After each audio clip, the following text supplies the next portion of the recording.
I ran into my cousin Vanessa at Pioneer Place Mall and asked casually, "So when's the family trip to Hawaii your mom mentioned?"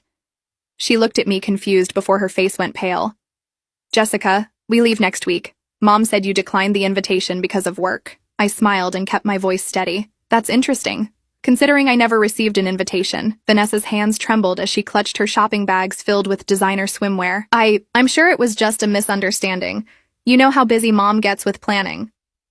But her eyes told a different story, darting toward the mall exit, like a trapped animal seeking escape. The truth hit me with crystalline clarity as I watched my cousin's panic unfold. This wasn't about a forgotten invitation. This was deliberate exclusion from a family vacation funded by money that should have been partially mine. My grandmother Helen had died 2 years ago, 6 months after my mother Linda passed from cancer. In my grief, I had barely questioned when Aunt Patricia presented a will leaving everything to her. Patricia had swooped in during my darkest hour, handled all the funeral arrangements, and assured me that Grandma wanted it this way. I had been too destroyed by losing both my mother and grandmother within months to fight. Standing in that mall, watching Vanessa's designer lifestyle on full display, while I worked 50-hour weeks to afford my modest Pearl District apartment, something awakened inside me. Not anger yet, but cold, analytical curiosity. I work in digital forensics, spending my days uncovering hidden data and exposing corporate fraud. I had never thought to apply those same skills to my own family's finances. That was about to change. "Vanessa, don't worry about it,"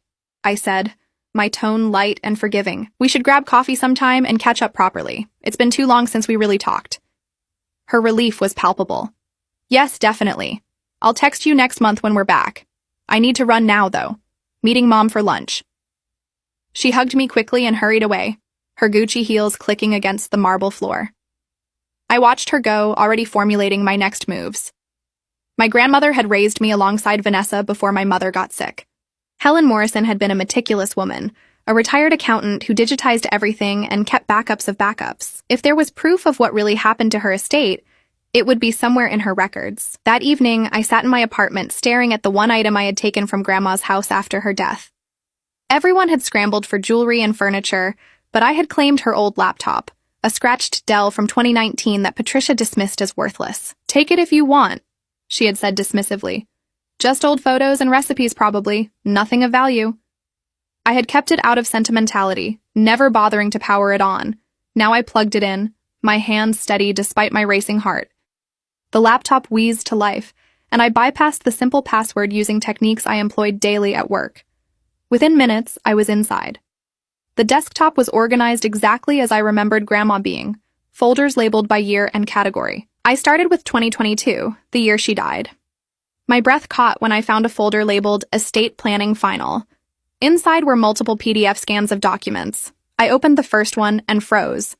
It was a will, dated March 2021, clearly stating that her estate would be divided equally between Patricia Morrison Klein and Jessica Marie Torres, her 2 surviving descendants, 50% each. My eyes scanned the familiar signature at the bottom, Helen's careful cursive that she had practiced for decades. I pulled up the second document in the folder, dated August 2022, 1 month before Grandma's death. This will left everything to Patricia alone. I zoomed in on the signature. To an untrained eye, they looked identical, but I had spent 5 years analyzing digital documents and forged signatures. I could see the differences immediately. The pressure points were wrong, the flow too smooth. Someone had traced the signature, likely using the 2021 document as a template. The metadata didn't lie either.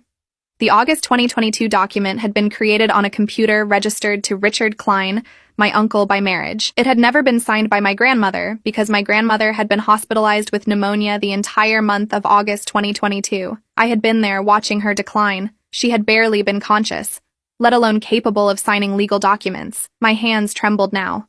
But not from fear, from rage that I forced down into icy determination. I spent the next 4 hours documenting everything.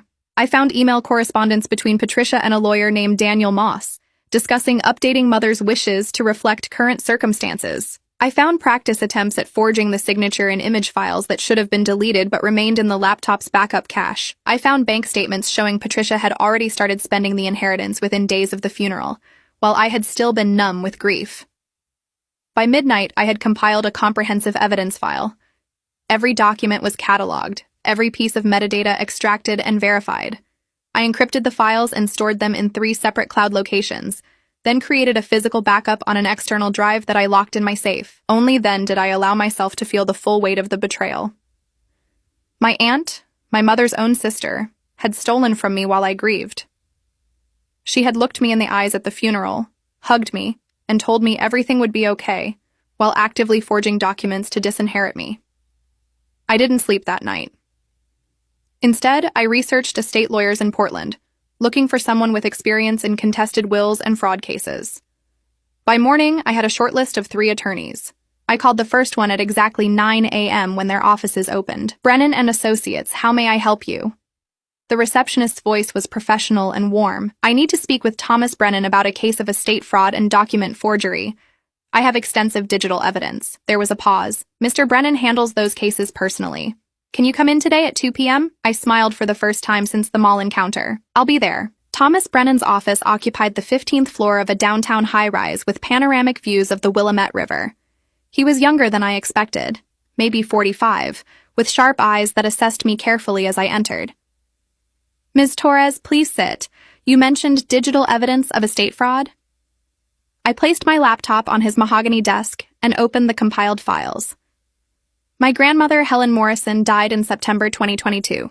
Her estate was valued at approximately $4.1 million, including a historic home in Lake Oswego. My Aunt Patricia presented a will dated August 2022, leaving everything to her. I recently discovered evidence that this will is forged. I walked him through everything methodically, the way I would present findings to a corporate client. The original 2021 will showing equal distribution. The forged 2022 document with its traced signature, the metadata proving it was created on Richard Klein's computer, the emails discussing updating the will, the practice signature attempts found in deleted files. Brennan's expression grew darker with each revelation. "Your grandmother was hospitalized the entire month of August 2022? I nodded. "Pneumonia. She was barely conscious. I have hospital records with my mother's belongings. Mom had been keeping vigil before she passed." He leaned back in his chair. "This is one of the clearest cases of testamentary fraud I've seen in 20 years of practice. The question is whether you're prepared for what comes next. This will destroy your relationship with your aunt's family permanently." "They destroyed it first when they stole from me while I was grieving," I replied coldly. "I want every dollar back, and I want them prosecuted." Brennan nodded slowly. "Criminal charges will be up to the district attorney, but with this evidence, I believe they'll pursue it. For the civil case, we'll file to set aside the probate and reinstate the original will. Given the documentation, I expect we'll prevail. However, your aunt has already spent 2 years accessing these funds. Recovery may take time." I had already considered this. "I'm not concerned about time. I'm concerned about justice." We spent the next 2 hours developing a strategy. Brennan would file the civil case first, requesting immediate freezing of all assets connected to the estate. Simultaneously, he would present the evidence to the district attorney's office for potential criminal charges of fraud, forgery, and theft by deception. "There's one more thing," I said as our meeting concluded. "My grandmother's 80th birthday would have been June 15th. Patricia is hosting a family celebration at the Lake Oswego house, the house that should be half mine. I want to confront her there, in front of everyone, right before you serve the papers." Brennan raised an eyebrow. "That's not typically how I advise clients to handle these situations." "I don't care about typical," I replied. "She humiliated me by erasing me from the family while I grieved. She's been parading around in my grandmother's jewelry and living in luxury on stolen money. I want her to know that I know, and I want everyone else to know too, before the legal system makes it official." He considered this for a long moment. "If you insist on confronting her, do it carefully. Don't say anything that could be construed as a threat. Simply state facts. I can have process servers ready to deliver the lawsuit immediately after." I smiled. That's exactly what I had in mind. Over the next 6 weeks, Brennan worked quietly while I played the role of oblivious cousin perfectly. I accepted Vanessa's coffee invitation when she returned from Hawaii, listening to her gush about the resort and the snorkeling, while I mentally calculated how much of my inheritance had funded her tropical vacation. I even helped her pick out an outfit for Grandma's birthday celebration, playing the supportive family member. "You're so good to me, Jess," Vanessa said, squeezing my hand. "I know we haven't been as close since your mom died, but you're still like a sister." The words felt like acid, but I smiled warmly. Family is everything. Behind the scenes, Brennan had filed the lawsuit under seal, a legal maneuver that kept it confidential until service of process.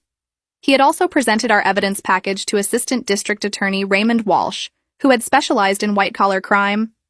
Walsh had been immediately interested. "This is textbook fraud," he told us during a meeting at his office. "The forged signatures, the metadata, the emails discussing the scheme. If your aunt and uncle don't take a plea deal, they're looking at serious prison time." The words should have brought satisfaction, but mostly I felt hollow. This was my family we were discussing. My mother's sister. The woman who had taught me to braid my hair and bake chocolate chip cookies. But that woman had revealed herself to be an illusion. A mask hiding someone capable of exploiting grief for profit. June 15th arrived with perfect summer weather. Sunny and 75 degrees. I dressed carefully in a simple navy dress and pearl earrings that had belonged to my mother. Patricia had invited 30 people to the celebration, mostly her friends and business associates, with a handful of actual family members. I arrived exactly on time, carrying a gift bag containing a framed photo of Grandma that Patricia would never get to keep. The Lake Oswego house looked exactly as I remembered, a craftsman-style home built in 1924 with original hardwood floors and a garden that Grandma had tended obsessively. Patricia had made some changes, new furniture that looked expensive, artwork that screamed hired decorator. She greeted me at the door with air kisses. "Jessica, darling, I'm so glad you could make it. I wouldn't miss celebrating Grandma for anything," I replied truthfully. The party was elegant, catered food, and a string quartet playing in the garden. I made small talk, accepted condolences about my mother from people who barely knew her, and waited. Patricia gave a speech at 3 p.m., standing on the back deck overlooking the garden. My mother was an extraordinary woman who taught me the value of family and legacy. She would be so proud to see us all here today, celebrating her memory in the home she loved. The irony was suffocating. I glanced at my phone. Brennan had texted 15 minutes ago. "Process servers in position. Your call." I stood up, my movement drawing Patricia's attention. "Actually, Aunt Patricia, I'd like to say something about Grandma, if you don't mind." She looked surprised but gestured graciously. "Of course, dear." I walked to the center of the deck, all eyes on me now. My heart pounded, but my voice came out steady and clear.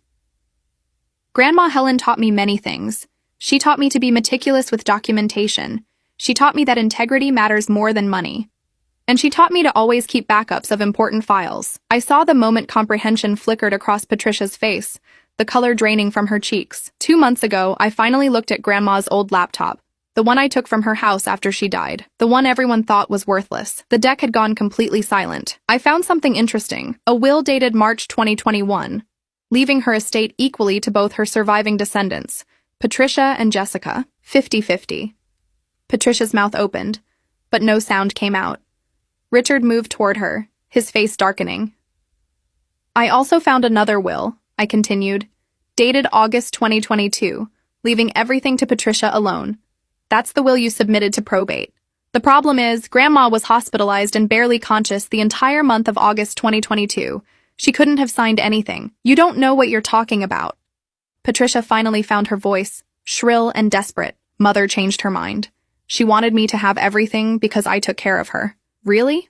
I pulled out my phone and projected images onto my laptop screen, connected to the outdoor TV Patricia had installed for the party. Then why does the metadata show this document was created on Richard's computer? Why are there practice attempts at forging her signature in the backup files? Why are there emails between you and a lawyer discussing how to update Mother's wishes to cut me out entirely? The crowd erupted in shocked murmurs. Vanessa had gone white, backing away from her mother. Richard grabbed Patricia's arm, but she shook him off violently. "You ungrateful little bitch," she hissed at me, all pretense of civility gone. "After everything I did for you when your mother died." "You mean after you stole from me while I was too grief-stricken to notice?" I replied coldly. "That's not generosity, Aunt Patricia. That's predatory fraud." The doorbell rang, cutting through the tension. I smiled. "That would be the process servers. I'm suing to set aside the fraudulent probate and reinstate Grandma's real will. I'm also suing for recovery of all funds you've already spent from my half of the inheritance. And the district attorney has your evidence package for potential criminal charges of forgery, fraud, and theft." Patricia lunged toward me, but Richard caught her, both of them stumbling as party guests scrambled back. "You can't prove any of this!" Patricia shrieked, her carefully maintained facade completely shattered. "I'll fight you in court for years. You don't have the money for that kind of legal battle." I met her wild eyes with complete calm. Actually, I do. My employer provides excellent legal benefits, and my attorney is working partially on contingency. But you, Aunt Patricia, you've been living on borrowed money for 2 years. Money that was never legally yours. I wonder how long you can afford those expensive lawyers once the judge freezes all the estate assets. 2 process servers entered the deck, holding official-looking folders. Patricia Morrison Klein? Richard Klein? You've been served. They handed over the documents and left quickly. Professional and efficient. Patricia's hands shook as she opened the lawsuit, her eyes scanning the pages. I watched her face cycle through disbelief, fury, and finally, fear as she reached the evidence appendix listing every forged document, every email, every piece of metadata that destroyed her defense. The party dissolved into chaos. Guests made hasty excuses and fled. Vanessa stood frozen, tears streaming down her face as she stared at her mother like she was seeing a stranger. I felt a brief stab of sympathy for my cousin before remembering the Hawaii vacation, the designer clothes, the privileged life funded by stolen money. I left without another word, driving home through Portland's evening traffic with a strange sense of detachment. It was done. The truth was exposed, the legal machinery set in motion. Now came the long part, the courtroom battles and depositions and waiting. But I had waited 2 years already. I could wait longer. That night, Detective Raymond Walsh called me personally. Ms. Torres, I wanted to inform you that we're moving forward with criminal charges against Patricia Morrison Klein and Richard Klein. The grand jury will convene next month. Your testimony will be crucial. I'll be there, I assured him. Whatever you need. The next morning, I woke to 17 missed calls from Vanessa and a voicemail that started with sobbing. Jessica, please call me back. I didn't know. I swear I didn't know what they did. My mom is saying you're lying, but I saw your evidence. I saw the emails. I don't know what to believe anymore. I deleted it without responding. Whether Vanessa had known the truth or simply chosen not to question her sudden wealth, she had benefited from the fraud. She had lived in luxury while I worked overtime to cover my bills. Her ignorance, real or performed, was no longer my concern. The media picked up the story within days. Local news stations loved the angle of family betrayal and forged wills. Prominent Lake Oswego woman accused of defrauding niece ran as a headline in the Oregonian. Patricia's social circle evaporated overnight as friends distanced themselves from the scandal. The first court hearing was scheduled for late July, a preliminary proceeding to address the asset freeze. I sat behind Brennan at the plaintiff's table, watching Patricia and Richard enter with their attorney, a slick-looking man named Gerald Foster who specialized in defending white-collar criminals. Foster argued passionately that freezing assets would cause undue hardship to his clients, that they needed access to funds for living expenses. Judge Helena Morrison, no relation to my grandmother despite the coincidence of names, was unmoved. Mr. Foster, your clients are accused of fraudulently obtaining these assets in the first place. The evidence presented in Ms. Torres's filing is substantial and includes forensic analysis of digital documents. Until this matter is resolved, I'm granting the freeze. Your clients can apply for a modest living allowance, but the bulk of the estate remains locked. Patricia's face crumpled, and for a moment she looked old and desperate. Richard whispered urgently to Foster, who shook his head slightly. They had already burned through significant amounts of money, I realized. The Hawaii trip, the home renovations, Vanessa's lifestyle, whatever business investments Richard had made. They probably couldn't even afford Foster's fees without accessing the estate funds. The next few months became a grind of legal procedures. Depositions where Patricia and Richard testified under oath, their stories contradicting each other in small but significant ways. Richard eventually admitted to creating the forged document, claiming Patricia had pressured him into it, that she had been desperate to secure her financial future after her mother's death. Patricia clung to the fiction that the will was legitimate, even as the forensic handwriting analyst testified that the signature was definitively forged. The criminal case moved faster than the civil one. By September, the grand jury had returned indictments on multiple felony counts for both Patricia and Richard. They each faced up to 10 years in prison if convicted. Foster negotiated a plea offer with the district attorney, reduced charges in exchange for guilty pleas, but it still involved prison time. 2 years for Richard, 3 for Patricia, plus restitution of all misappropriated funds. I sat in Brennan's office when he called to tell me about the plea offer. They want to know if you'll agree to recommend acceptance to the judge. It would guarantee conviction and restitution versus the risk of going to trial. What's the risk of losing at trial? I asked. Minimal. Perhaps 5% given the evidence. But trials are unpredictable. I thought about my grandmother, about her careful planning and her desire for equal treatment of her descendants. I want Full story on YouTube. Link in bio.